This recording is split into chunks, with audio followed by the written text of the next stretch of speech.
Hello everyone, welcome to my channel. আজ হচ্ছে আমার প্রেগনেন্সি 6 মান্থ 16 ডেজ। তো সকালবেলা ঘুম থেকে উঠেই যেটা আগে করি, আগে ফ্রেশ ট্রেশ হয়ে নিয়েছি, তারপর একটু জল খেয়ে নিয়েছি, তারপর কিছু খাবার খেতে বসেছিলাম। তো মা বললো কি খাবি বল, আমি বললাম ঠিক আছে, একটু পাউরুটিটা আছে তাহলে ওটাই শেখে দাও, আমি পিনাট বাটার দিয়ে খেয়ে নিই।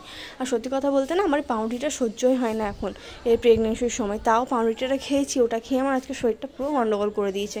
সারাদিন না কিচ্ছু ভালো লেগেছে, না কিচ্ছু খেতে পেরেছি ঠিক করে। তারপর আবার 10টার সময় চপ মুড়ি খেয়েছি, এটা খেয়েও শরীরটা খারাপ করেছে। এটা খাওয়া উচিত হয়নি একবারে, কারণ পিনাট বাটারটা খেয়ে পেটটা অনেকটা ভর্তি ছিল।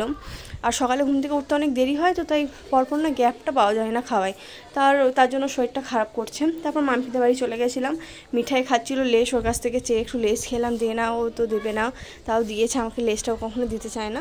তারপর ওর সাথে একটু দুষ্টামি করে খেয়ে নিয়েছিলাম একটা খাবার, যেটা আমার খুবই প্রিয় খাবার, ওটা খেয়েছিলাম। দুপুরে সেরকম কিচ্ছু খেতে পারিনি, ওটা খেয়েছিলাম। তারপর সন্ধ্যেবেলাও মা বলছিল কী খাবি বল, শুধুমাত্র একটু সেও ভাজা মানে ওই গেঠিয়া টাইপের নিয়ে বসেছিলাম, ওই খেয়ে আজকে আমার দিন কেটেছে। যদি ভিডিওটা ভালো লেগে থাকে একটা লাইক অ্যান্ড সাবস্ক্রাইব করে দিও। টাটা।